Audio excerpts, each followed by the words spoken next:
శుభకార్యాలకు పూజార్ల కోసం వెతుకుతున్నారా? ఇక నుండి అవసరం లేదు. పూజారీస్.com లో అతి తక్కువ ధరలకే పూజార్లను ముందే బుక్ చేసుకోండి. వెంటనే కాల్ చేయండి.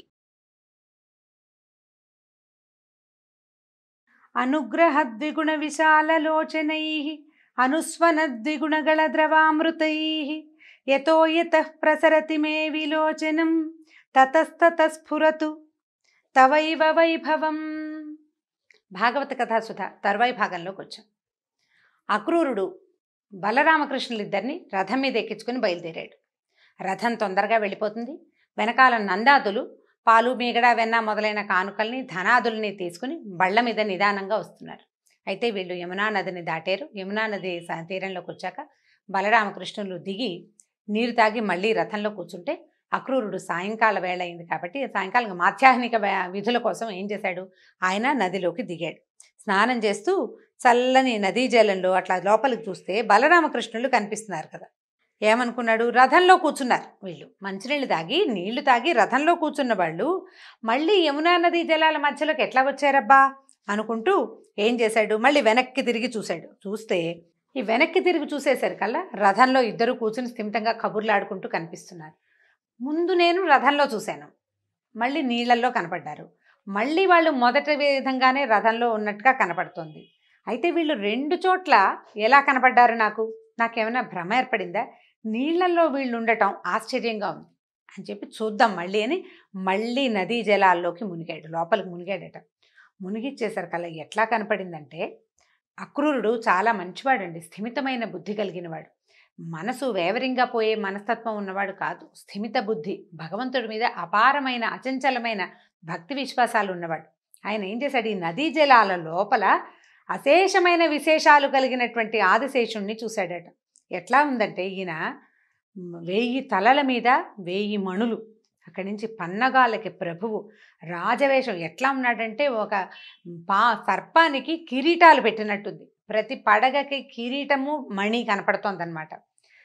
చాలా గొప్ప అత్యద్భుతమైనటువంటి పరమాద్భుతమైన రూపం కలిగిన వాడైన నిష్కళంకమైన మెరుపు కలిగినటువంటి ఆదిశేషుణ్ణి చూశాడు. ఈయన ఎట్లా ఉన్నాడు, చూస్తున్నాడు అట్లా నల్లటి వస్త్రం ధరించి సిద్ధులు నాగులు మొదలైన వాళ్ళతోటి చక్కగా కొనియాడబడుతున్నటువంటి సర్పరాజును చూశాడు. మొట్టమొదటి ఈయనకేం కనిపించింది, చుట్టలు చుట్టుకుని ఉన్నటువంటి ఆదిశేషుడు ఆయనని సిద్ధులు యోగులు వాళ్ళు అంతా పూజిస్తున్నట్టు. మరుక్షణం కదలిక వచ్చింది, మళ్ళా మార్పు వచ్చింది. ఇలా ఉన్న ఆదిశేషుణ్ణి పానుపుగా చేసుకుని ఈ మధ్య భాగంలో పడుకుని ఉన్నటువంటి సౌందర్య రాశి అయినటువంటి పురుషోత్తముణ్ణి చూశాడు. ఆయన ఎట్లా ఉన్నాడంటే, ఇక భగవంతుడిని వర్ణన పరమాద్భుతంగా చేశారండి, చాలా అద్భుతంగా ఉంటుంది. స్వయంగా చదవాలని మళ్ళీ చెప్తున్నాను, జ్ఞాపకం పెట్టుకోండి. ఎట్లా ఉన్నాడంటే, మిసిమి కలిగినటువంటి మెరిసిపోతున్నటువంటి పసుపచ్చని పట్టు వస్త్రం కట్టుకున్నాడు. మేఘంలో మెరిసే మెరుపులాగా వక్షస్థలంలో లక్ష్మీదేవి మెరిసిపోతోందట. మూగిన తుమ్మెదలు చెదరగా ఆయన నాభికమలంలో నలుమోముల నందనుడు ఆడుకొంచున్నాడు. అంటే ఈయనకి దీంట్లోంచి నాభిలోంచి ఒక తామర పువ్వు ఇలా నాళం పైకి వచ్చి పువ్వు వికసించి ఉంది. దాంట్లో 4 ముఖాలున్నటువంటి బ్రహ్మ కూర్చున్నాడు. అక్కడి నుంచి కదిలినప్పుడు ఆయన అటు ఇటు కదిలితే పురుషోత్తముని కాలి అందెలు పదము క్రమము మొదలగు విశేషాలతో వేదనాదాలని వెలువరిస్తున్నాయి. అక్కడి నుంచి ఈ బ్రహ్మ ఈశ్వరుడు సనక సనందనాదులు సద్బ్రాహ్మణులు వేల్పులు అతని చరిత్రని శ్లాఘిస్తున్నారు. పరమాత్మని శరీర వర్ణన చేస్తున్నారు. రమ్యములైన శుభలక్షణాలతో కూడిన గోళ్ళు, పాదములు, మడమలు, మోకాళ్ళు, పిక్కలు, తొడలు, కటి ప్రదేశము, నాభి, నడుము, గర్భభాగము ఆదరముతో కూడినవాడు. అంటే చక్కటి అవయవాల కూర్పు, ఒకటి ఎక్కువ ఒకటి తక్కువ, ఇంత పొడుగు మనిషికి ఇంత చిన్న పాదం ఏమిటి అట్లా లేదు, ఆ అవయవాలకు సరిపడిందనమాట. ఉత్తమ సాముద్రిక లక్షణాలు కలిగి ఉన్నాడు స్వామి. అక్కడి నుంచి శ్రీవత్సం అనే పుట్టుమచ్చ, వక్షస్థలం మీద ఒక పుట్టుమచ్చ ఉంటుంది, శ్రీవత్సం. చాలాసార్లు ఈ శ్రీవత్సం అంటే ఏమిటండి అని అడిగారు. విష్ణుమూర్తి హృదయ స్థానంలో ఉండేటువంటి ఒక మచ్చ. అదేంటంటే సాముద్రిక లక్షణాల్లో ఈ మచ్చ ఉండటం కూడా ఉత్తమ సాముద్రిక లక్షణంగా చెప్తారు. ఇది విష్ణుమూర్తికే ఉంది, మన పురాణ పురుషుల్లో ఇంకా ఎవరికి శ్రీవత్సలాంఛనుడు అనే పేరు లేదు, విష్ణుమూర్తికే ఉంది. ఆయనకి ఒక్కరికే హృదయ భాగంలో ఇలాంటి చోట ఒక మచ్చ ఉందట. కౌస్తుభం అనే మణి వనమాల అని పేరు కలిగి పువ్వులు ఆకులు చేర్చి కట్టి మెడ నుంచి కాళ్ళ వరకు వేళ్లాడుతున్నటువంటి పెద్ద పువ్వుల దండ. అక్కడి నుంచి వీటితోటి విశాలమైన వెడదరొమ్ము కలిగిన వాడు, పెద్ద విశాలమైన వక్షస్థలం కలిగిన వాడట. అక్కడి నుంచి తెల్ల తామరల వంటి కళ్ళు, శంఖము, చక్రము, గదా, పద్మము వీటిని చేతుల యందు ధరించిన వాడు. చతుర్బాహువుగా చెప్తున్నారు, చతుర్భుజుడు ఈయన. సత్వగుణ సంపన్నుడైన వాడు. జందెము, మొలనూలు, ముత్యాల పేరు, బాజుబందులు, అందెలు, కంకణాలు, మకరకుండలాలు, కిరీటము మొదలైనటువంటి ఆభరణాదులతో అలంకృతుడైన వాడు. భక్తులను కాపాడేవాడు. చక్కని చెక్కిళ్ళు, నొసలు, ముక్కు, పెదవి, ముఖము, చెవులు కలిగినవాడు. నీలమేఘము వంటి దేహకాంతి కలిగినవాడు. శంఖము వంటి మెడ కలిగినవాడు. దయాగుణంతో నిండినవాడు. ప్రహ్లాదుడు, నారదుడు, సునందుడు, నందుడు మొదలగు వారి చేత పడేవాడు. లక్ష్మి, పుష్టి, తుష్టి, కీర్తి, కాంతి, ఇలా, ఊర్జ, విద్య, అవిద్య, శక్తి, మాయ మొదలగు తేజోమూర్తులైన శక్తుల చేత సేవింపబడేవాడు అయినటువంటి ఆ పరమేశ్వరునికి అక్రూరుడు మొక్కినాడు. ఇలాంటి పూర్తి స్వరూపాన్ని అక్రూరుడు నీళ్లలో తెలుసుకున్నాడు, నీటిలో ఉన్నాడు. భక్తి సంభ్రమాలతో చటుక్కున చేతులు జోడించాడు.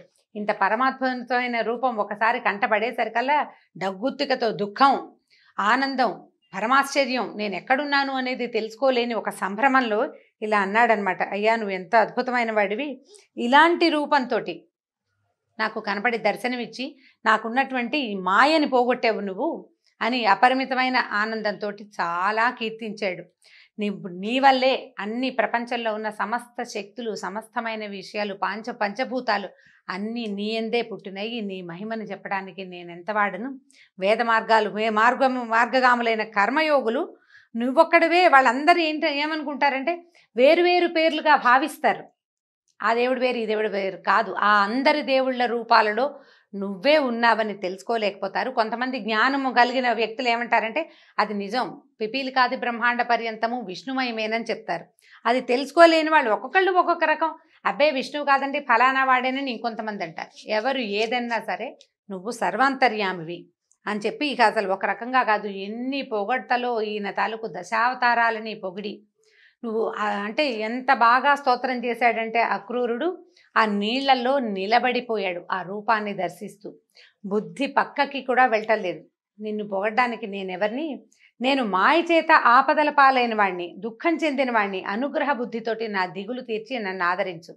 ఆదిశేషుడే తల్పంగా కలిగినవాడా, కరుణయే అలంకారంగా కలిగిన వాడైనటువంటి నువ్వు నా ఆర్తిని తీర్చు, నాకు తెలివిడి కలగజేయి. అంటే నేను తెలుసుకోవాలి. ఇప్పుడు ఈయన కంసుడి ఆజ్ఞతోటి ఇక్కడికి వచ్చాడు. ఏం చేయాలో కింకర్తవ్యత మూఢుడిగా ఉన్నాడు. ఈ చేసేది తప్పో ఒప్పో తెలియట్లేదు. భగవంతుని దర్శించేందుకు అవకాశం వచ్చిందన్న ఆనందంతో ఇక్కడికి వచ్చాడు. కానీ తర్వాత అక్కడ నీకోసం మృత్యువు ఎదురు చూస్తోంది అని ఎలా చెప్పి ఏ విధంగా ఈ బాలుడిని అక్కడికి పంపాలో తెలియదు. ఆ లోపల ఆ భావంతో తనుకుపోతున్నాడు అనమాట మనసు. కాబట్టి ఈ రకంగా చెప్తూ ఎన్ని రకాలో నమస్కారాలు, ఎన్నో స్తుతి వాక్యాలతోటి అక్రూరుడు వేనోళ్లతోటి పొగిడినంత ఎక్కువగా భగవంతుణ్ణి ప్రార్థించాడు. అప్పుడు ఏం చెప్తున్నాడు చూడండి. నీ పాదాల జంటను చూపు నాకు. మేమందరం ఏంటంటే దాహం తీర్చుకోవడం కోసం పరిగెడితే ఎండమావులు కనిపిస్తాయి. నీరు కోసం పరిగెడతాం, దూరంగా వెళ్ళేటప్పుడు ఎండమావు కనిపిస్తుంది. దానికోసం పరిగెడితే అక్కడ ఏమీ ఉండదు.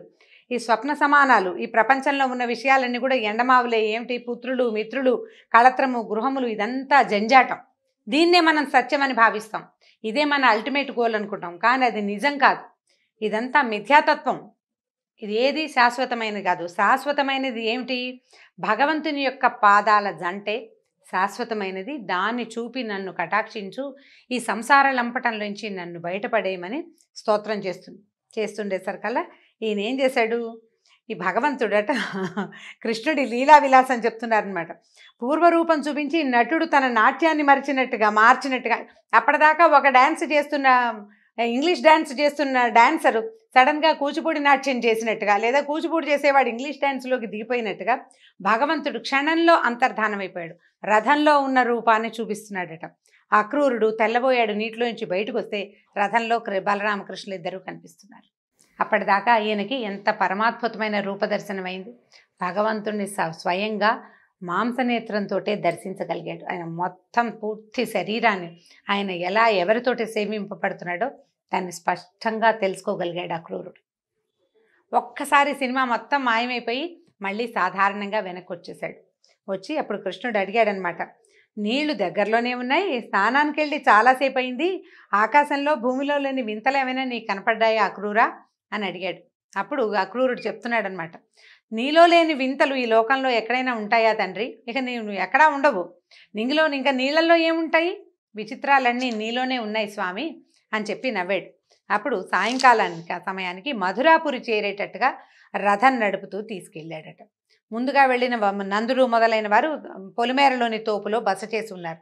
కృష్ణుడు వాళ్ళని కలుసుకుని అక్రూరుడితో ఏం చెప్పాడంటే, నువ్వు రథాన్ని తోలుకుని వెళ్ళిపో, మేము తర్వాత వస్తామన్నాడు. అనేసరికల్లా అప్పుడు అక్రూరుడు అడిగాడనమాట, అయ్యా మా ఇంటికి రావాలి, నీ పాదాలు తగిలి మా ఇల్లు పవిత్రం అవుతుంది, నా ఇల్లు పావనం అవుతుంది, నేను నీ బంటుని కదా, నన్ను ఆ మాత్రం ఆదరించకూడదా అని బతిమలాడాడు. అప్పుడు కృష్ణుడు ఏం చెప్పాడంటే, తప్పకుండా, అయితే యాదవ వంశానికి శత్రువుగా సంచరిస్తున్నటువంటి కంసుడిని సంహరించిన తర్వాత నీ గృహాన్ని సందర్శించడానికి వస్తాను, ప్రస్తుతానికి నువ్వు నగరానికి వెళ్ళిపోమని చెప్పి పంపించేశాడు. ఈ విధంగా శ్రీకృష్ణుడు చెప్పగా అక్రూరుడు నగరంలోకి వెళ్ళి రామకృష్ణులు వచ్చారని కంసుడికి తెలియజేసి తన ఇంటికి వెళ్ళిపోయాడు. ఆ తర్వాత కృష్ణుడు అపరాహ్న కాలంలో బలరామునితో గోపకులతో కూడిన వాడే మధురా నగరాన్ని ప్రవేశించాడు. తర్వాత ఏం జరిగిందో వచ్చే భాగంలో తెలుసుకుందాం. నమస్కారం.